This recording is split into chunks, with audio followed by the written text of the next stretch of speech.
तो आज की इस वीडियो में हम सॉल्व करेंगे एक्सरसाइज 2.2 का क्वेश्चन नंबर 2।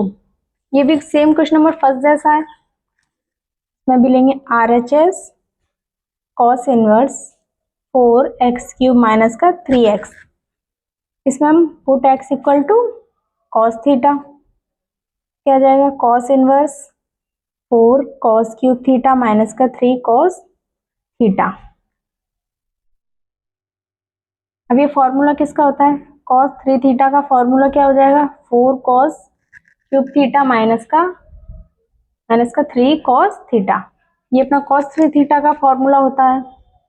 तो cos inverse cos 3 theta, cos inverse से cos कैंसिल हो गया, बचा 3 थीटा। थीटा की जगह आप क्या आ जाएगा, थीटा यहाँ रह जाएगा, cos इस साइड जाएगा तो cos इनवर्स, तो cos इनवर्स x।